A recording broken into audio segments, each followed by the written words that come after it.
Man, we got a real boil here too, which is nice. Hey, Tim here, and we are making stovetop mac and cheese in a cast iron skillet. This dish was inspired by one of my childhood comfort foods, I think everyone's childhood comfort food, boxed mac and cheese with hot dogs and peas. In this recipe, I'm going to show you how to make it a little more grown up, a little more elevated, but still simple and easy enough to make during the week. So let's get started. I've got my cast iron skillet preheating here on medium heat because the material itself is so dense and it conducts heat so efficiently that medium heat is pretty much good for everything. So while that's preheating, I'm going to slice sausage. I'm using chicken sausage and Dewey flavored instead of hot dogs. It's a little bit more delicious, a little more grown up. I'm going to slice it on a bias, which this just means an angle. You know, it's I do it for two reasons. One, it's super fancy and looks cool.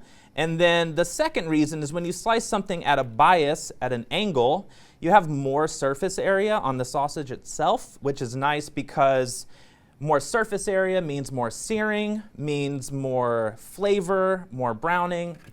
It's better. So I've got 3 sausages here. Gonna slice all of these up. Okay, so I'm going to add 3 tablespoons of oil, which I know is like more oil than you think you need for searing sausage, and it is, but I'm going to use that oil to make a roux later on, which is a way to thicken the sauce. We'll talk about it. Okay, in the sausage goes. Ha ha ha. Good. I'm just going to stir this around. What's happening right now is that the oils from the sausage are mingling with the oil from the pan, and it's going to flavor everything really well. This will take about 4 to 6 minutes. While that is browning, I'm going to grate some cheese. Here's what I've got. 8 ounces of cheddar cheese and 2 ounces of Parmesan. Anytime I'm making, especially if I'm making macaroni and cheese, I'm going to grate my own cheese for a couple of reasons. One, it's just better. And 2, it'll mix into the sauce so much easier.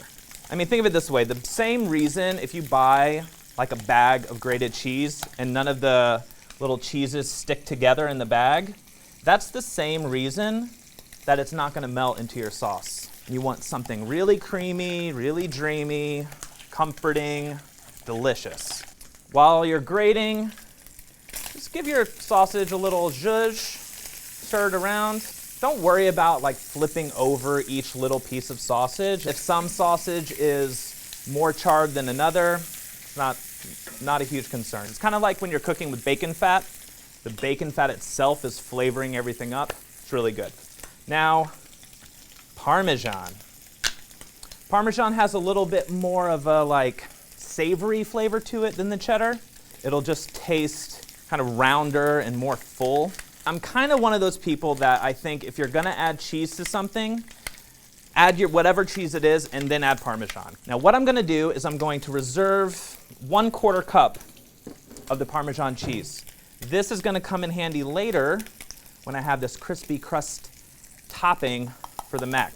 So I've got 1/4 cup of Parmesan and I'm mixing it with panko breadcrumbs. Okay, it's been about, that feels like 4 to 6 minutes. It's brown.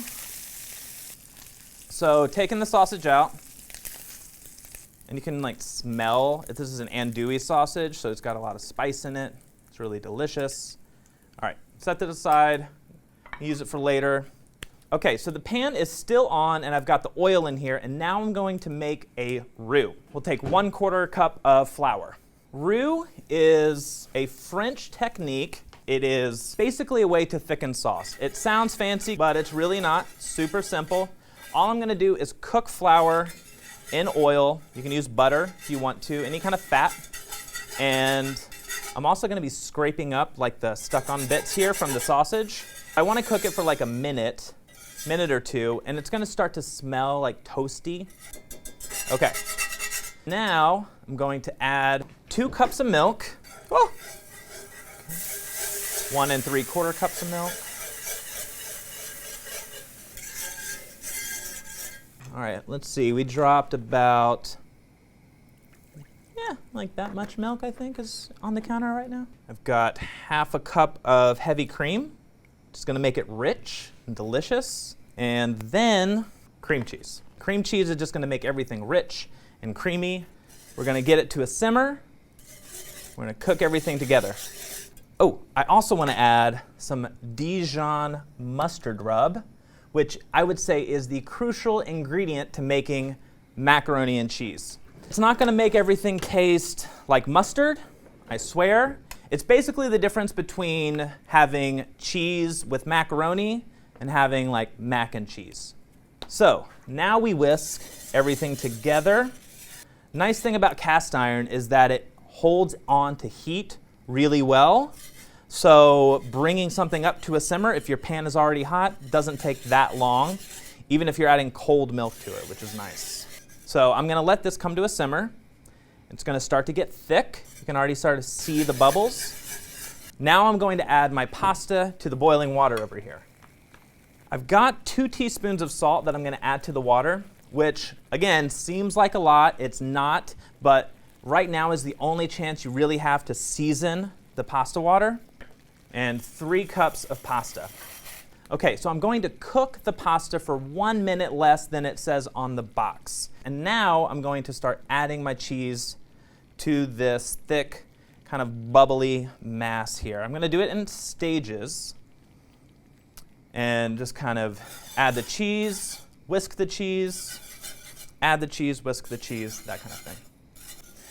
Now, anytime you're making macaroni and cheese at home from scratch, there's always a minute where you think this is not good, this is not going to turn out. It's all gritty looking, it's kind of coarse, it doesn't look smooth. And there are 2 ways that I'm going to fix that and make sure that this is creamy and rich. One of them is the cream cheese that I already added. And the second thing, which is amazing and crucial, is the water from the pasta itself. It's super starchy from all that pasta, and it's going to somehow, through starch and magic, just smooth everything out. I've added all the cheese, and you can see like it still looks kind of gritty. Don't worry about it. It's fine. Pasta water. It'll fix everything. Okay. The pasta is cooked, but not too cooked, which is crucial. So I'm going to finish cooking it in the sauce itself, and we're going to do it. Don't worry about straining it too much because it'll work. The nice thing about this pot is that you don't have to dump out all the water in order to strain out your macaroni, so I can just scoop out the water, which is exactly 1/2 cup of pasta water. I know because this is 1/2 cup, so it's easy to measure. Then I'm going to add cooked sausage. Throw that right in there. A little sausage grease. Delicious. And peas. All right, so I'm going to cut the heat. Now I'm going to mix everything together. Okay, come here. Come here. You've got to check this out. The sauce now, before it was gritty and grainy, and I was like, this is not good. It's not looking good. But look at it now. It's like smooth and rich and amazing. Most of the time when people are making macaroni and cheese in a cast iron skillet, they bake it. But I think that when you bake mac and cheese, it's kind of a different thing. It's like firm, it's dense, you can almost like slice it out, you know? And I want this childhood memory of like stovetop macaroni and cheese. So what I'm gonna do, I'm gonna take my Parmesan and panko, sprinkle everything on top, and then I'm gonna broil it. This will give you the same kind of crispy crust and texture that baked macaroni and cheese has, but it'll still be saucy and creamy and delish. So we're gonna pop this in the broiler. It happens really quickly. In she goes, right up top near the burner. 1 to 2 minutes under the broiler. Do a lot of peeking, do a lot of checking, make sure everything's good. Yeah, it's good. It is ready. Just a little bit of crisp, a little bit of crunch. Listen, I grew up on a box of macaroni and cheese. I get it. Sometimes you just need that, easy win at the dinner table. But this stovetop version of mac and cheese, it gives you that same easy win, and it uses fresh ingredients. It has that beautiful grown-up kind of flair, and that same comfort food flavor everyone will love. You're gonna love it.